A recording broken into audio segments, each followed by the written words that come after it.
Welcome back to Talking About, ladies and gentlemen. And we're going to now speak with Opposition Senator Jayanti Lutchmedial about a case that we have. It's been, we've spoken, I believe, to the Senator about this once before last year, or at least we were trying to just before things took a turn with regards to lawsuits and etc. etc. However, for such a old story, I do believe that the developments now have taken a much more interesting turn with regards to what's been revealed, and a concerning one with regards to the conflict of interest that seems to be existing in the very same people who are there to prevent things like this from happening. For more on this, of course, we have Opposition Senator Jayanti Lutchmedial with us every Thursday. Good morning, Senator.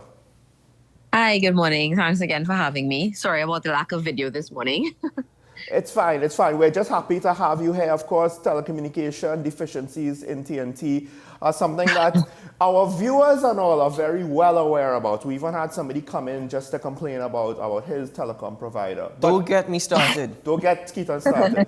But Senator, I do believe this case, this situation is quite old. You've been speaking about this for quite some time, but if my memory serves correct, there is some new, somewhat of a revelation that, well, the person who's supposed to be overseeing this situation or situations like these, they are technically under the purview of the ministry of which Minister Cummings is the sitting minister, which begs the question, what's going on?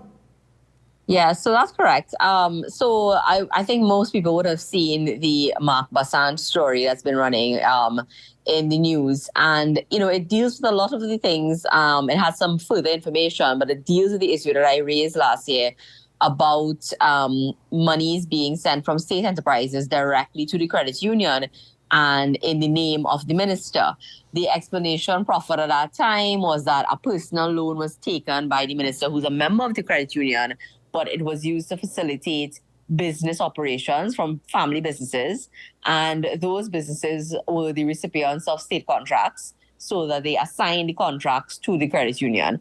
So lots of questions coming out of that. Was there a breach of the credit union rules?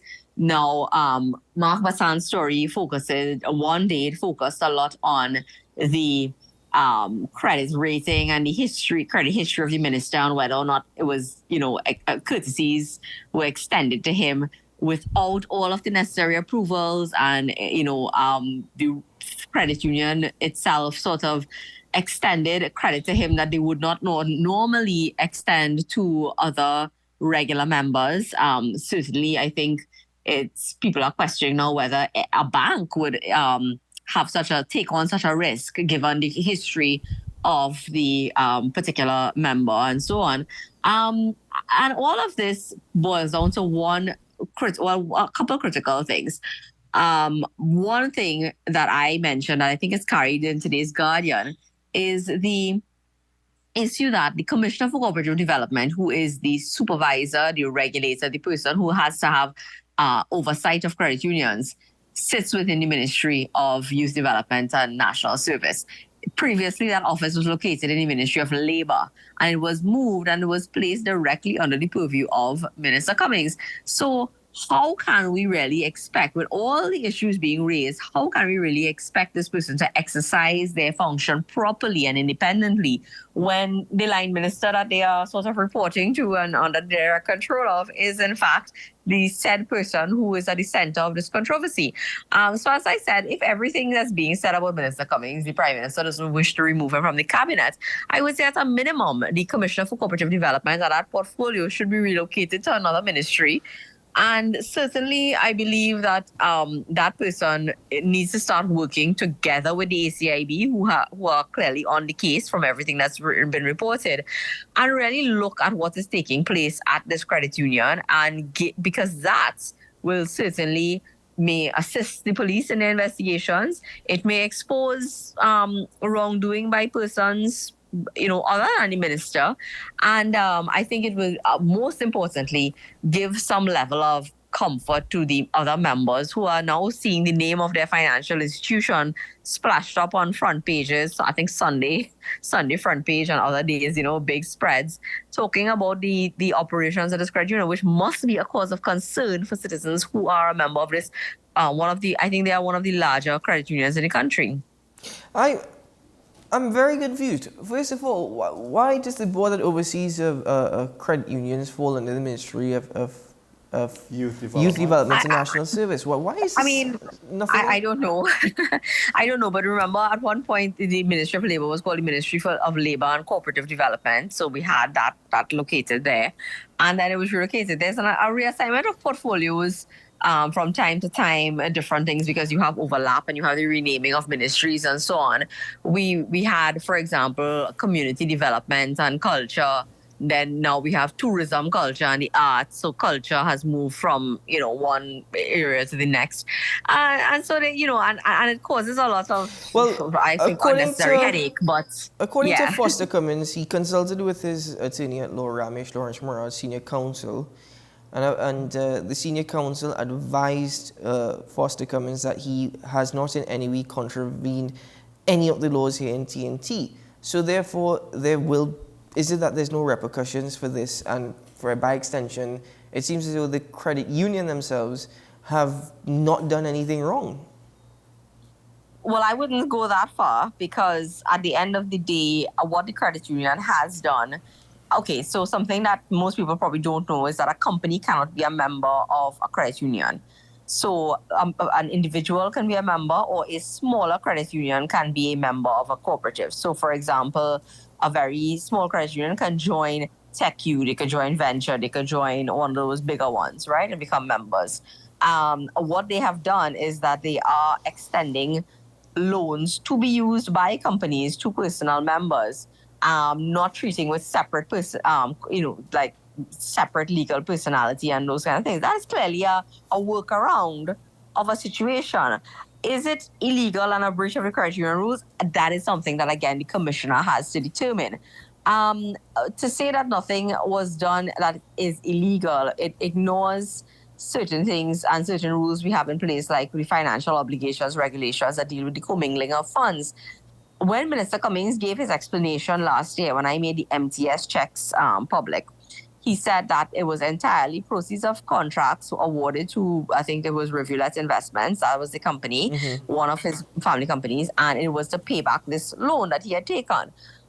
Yesterday in the news, Mark Bassant reported that one of the checks paid to another company by HDC, part of the proceeds went to the loan payments and the rest of it was deposited in his personal share account. That is evidence of commingling of funds, and it could be evidence of other offenses. Money laundering, for example, where an individual is building personal wealth, perhaps undeclared wealth, and the proceeds of a company. And at the end of the day, it is a contract awarded by a state enterprise to a company closely linked to a minister. And if the minister is being personally enriched by it, there are obviously going to be offenses committed there. Well, Senator, there's also the fact that, because I saw your presentation yesterday, you also spoke about the fact that these companies that are linked to the Minister Cummings, there seemed to have been something of like musical chairs being played with regards to which ones were operating, which ones were operating out of certain offices. Yeah, so we know of 3 companies officially that belong and where Minister Cummings and his family, his immediate family, are the named directors and so on. He held positions in those companies. Those companies are Rivulet Investments, Pigal Services, and Cummings and Associates. All right. There in the special branch report, which I also made public, there was mention made of another company, and I've been receiving information about the names of other companies as well, which I have to do further research, and I have to utilize FYE to get this information. That company that was mentioned in the special branch report, when I started investigating and I looked at the company records, I started sending FYIs to state companies, I realized that they were formed immediately about 2 months after the PNM took office in 2015. The person forming that company, incorporating the company, who's a director, had previously worked at Cummings and Associates since 2006. So between 2006 and 2017, they were named as a company secretary. The address being used by that company is the same as Cummings and Associates. It is also in the same building that I think Pical or Rivulet was previously located in. They utilize the same accountant to file all of their company documents. And that company, having been formed in 2015, there was no sort of records in the company's registry about financing or share capital or anything. Until 2020, they had issued share capital. But from formation time to now, they've earned $19 million from Udicott. And that's just one state enterprise that I'm aware of. I have about 20-something freedom of information requests going out to different enterprises to find out more about them. But they apply Senator, to become... Let me just ask you, if you were, I know that you had raised issues before in the public with respect to Foster Cummings and his businesses. You've gone into detail here. But if you knew about all these things before Mark Basant's report came out, shouldn't this have been raised for public awareness sooner? Well, some of these things are, as I said, it's incoming, one. Two, it is also part of my defense because he has sued me for defamation. There was a period of time where he had applied for an injunction against me to try to stop me from speaking on these issues. The injunction was refused. Then there was an appeal. He subsequently, I suppose, on the advice of his new attorney, abandoned that appeal. And as I said, the information is incoming. It has to be checked. It has to be verified. So I cannot say at this point in time, and that's why his statement is very, I suppose cautious that he's been advised that he hasn't broken any laws. Now, that's not for me to determine what laws he has broken, and it's not as well, I think, for his attorney to say what laws he has broken. I think it is for the police to investigate. So as information comes in, I mentioned yesterday in the press conference that I have an FYI to the THA as well about contracts. It's not necessarily that laws are being broken, but it's a question of whether or not rules at state enterprises are being flexed and are becoming very flexible, whether people are being given accommodations, and about the amount of work being awarded to companies linked to a minister, whether or not there is. And this is why I took Udicott to court, because what the whole thing about this company that I'm speaking about that is closely linked to him is that I asked Udicott to disclose the checks, and they refused, because I also wanted to know whether or not these checks were going to a particular financial institution or whether it was being paid directly to Clyden. And I've sued for that as well. So there's a lot of pending litigation. There's pending freedom of information requests outstanding. And so the picture, I would say, is an emerging one. But as information comes to light, and I feel that it is prudent for me to share, I make every effort to share it. Hence the reason for the opposition's press conference yesterday. Well, I do like to thank you for that, because I literally just in the last segment lamented the fact or not the last segment, maybe the segment before, of situations where people tend to hide behind the fact, well, it's in the court, so I can't speak about it. But the problem is we've already reached the point where public trust, I think, is starting to wane sufficiently that I don't know if it's good enough anymore to just, well, we'll wait and see, because we're tired of waiting and seeing. And to be fair, this case, this situation seems to have been in the public spotlight to various degrees for quite some time. Go ahead, Senator. No, yeah, and that's the political aspect of it is this. This is not the first set of questions being raised around a minister. Questions were raised before about the occupation of lands not belonging to the minister but to HDC. Questions were raised yesterday about the manner in which HDC permits the people closely affiliated to the minister to acquire houses from persons or lands previously assigned to other people. Questions have been raised about the dealings and contracts being awarded to these companies.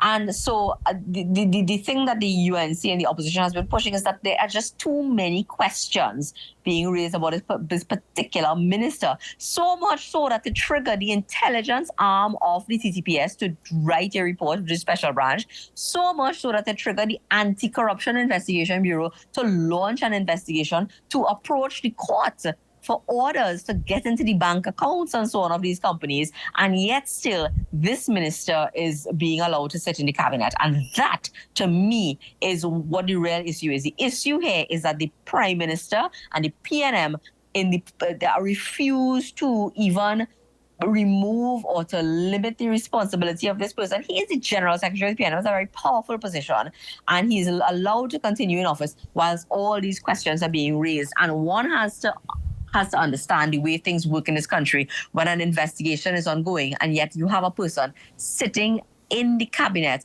exercising a certain amount of power. Position in government equals power. Senator, and that to me is the worrying part. I'm sorry, I have to cut you there. I mean, it is a very ethical question. They are a very important ethical question that you bring up. It is. Technically, he's it's a innocent. Question about ethics, and it's a question about good governance. That's what the question is. He is innocent until proven guilty, but to what extent now does that apply in situations where your actions could affect the lives of multiple hundreds, if not thousands, if not tens of thousands of people in society?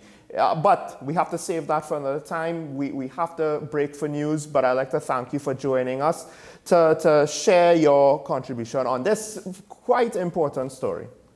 Thank you for having me again. We'll chat again next week. Yes. Take care. Thank you, Senator. Take care.